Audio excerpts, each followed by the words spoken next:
ఓం శ్రీ సాయి భగవతి జ్యోతిష్యాలయం నెంబర్ 1 వశీకరణ specialist Kerala tantric గురువు గారు పవన్ నంబూదిరి గారు.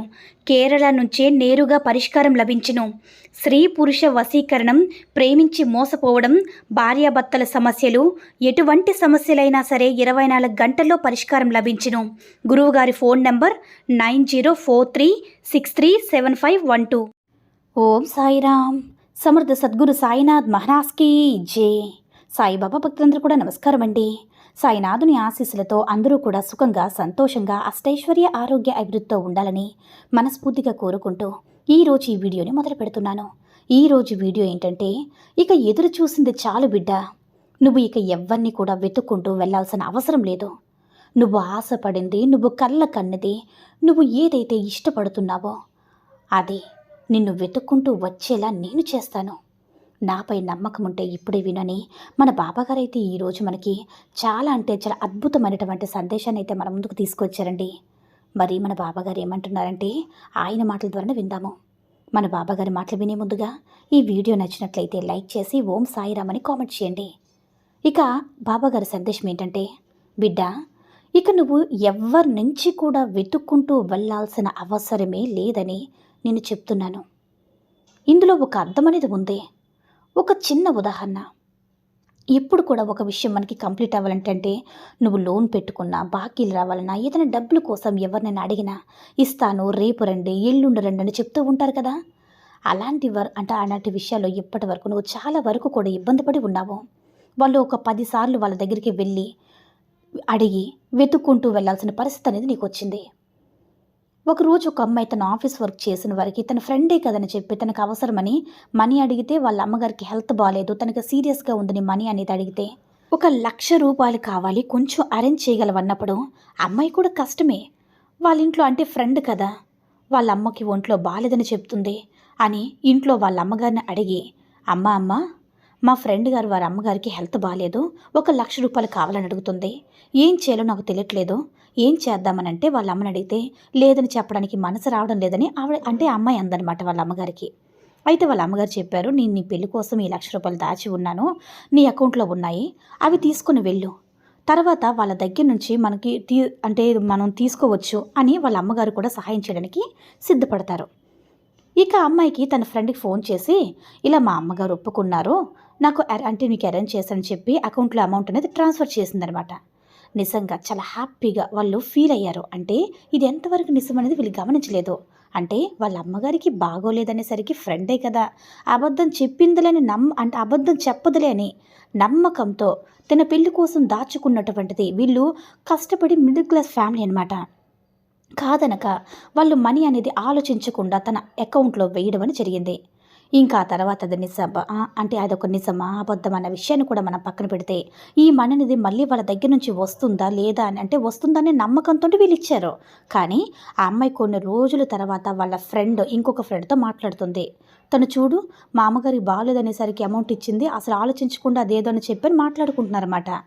అది ఏ రకమైన హెల్ప్, నిజమా కాదనే విషయాన్ని తను గమనించి ఉండాల్సిందే.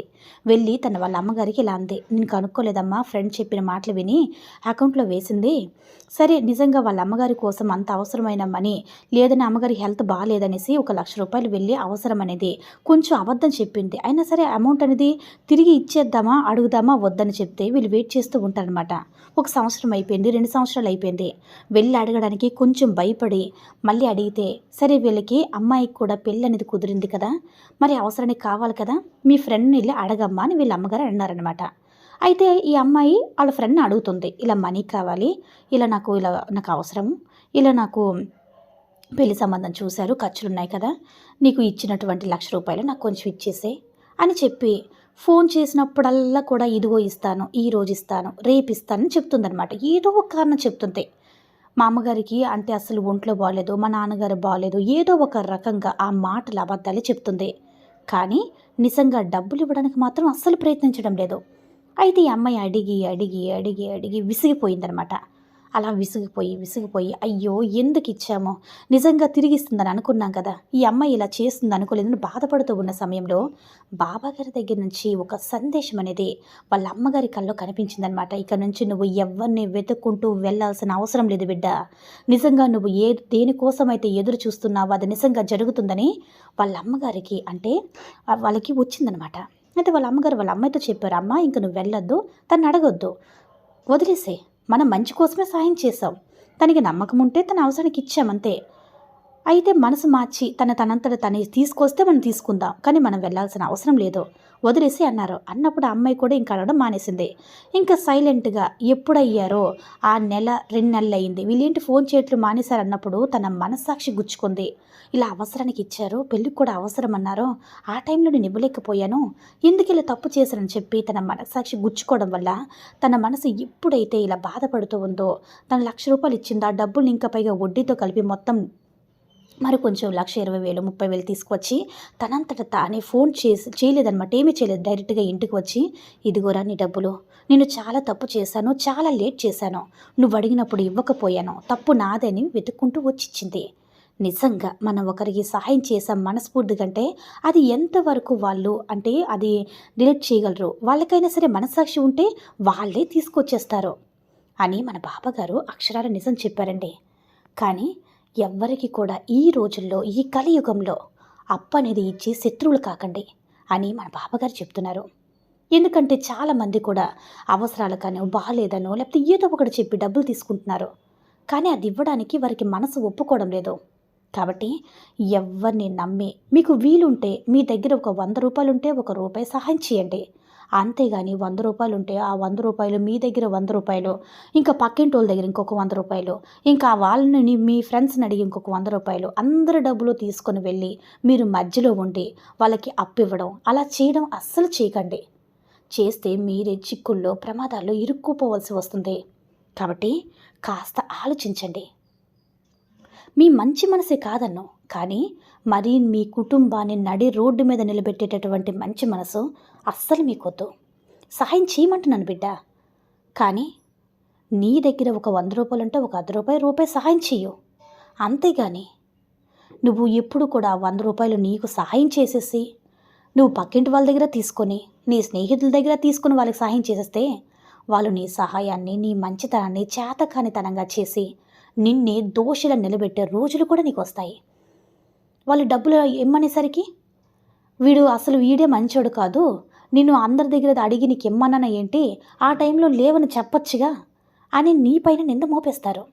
కాబట్టి ఎవరి దగ్గర కూడా మీ దగ్గర లేకపోతే అస్సలే వద్దు, ఉన్న అప్పుగా ఎవ్వరికి ఇవ్వకండి. సహాయం అయితే కాస్త చేయండి అంతే.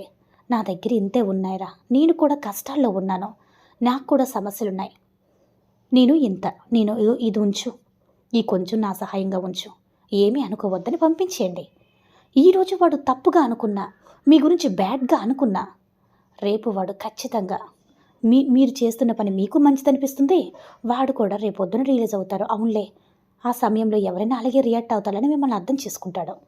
అర్థం మిమ్మల్ని చేసుకోలేని వాళ్ళైతే పోతే పోనీయండి, వాళ్ళు ఇప్పుడు అర్థం చేసుకోలేరు, మీరు మనీ ఇచ్చినా అర్థం చేసుకోలేరు, మనీ ఇవ్వకపోయినా మిమ్మల్ని అర్థం చేసుకోలేరు.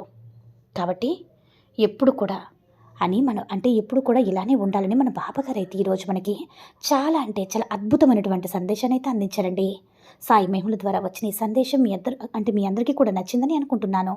ఈ వీడియో కనుక నచ్చినట్లయితే లైక్ చేసి షేర్ చేయండి. మరిన్ని వీడియోస్ కోసం మన ఛానల్ని సబ్స్క్రైబ్ చేసుకుని మాకు మరింతగా సపోర్ట్ చేయండి. ధన్యవాదములు.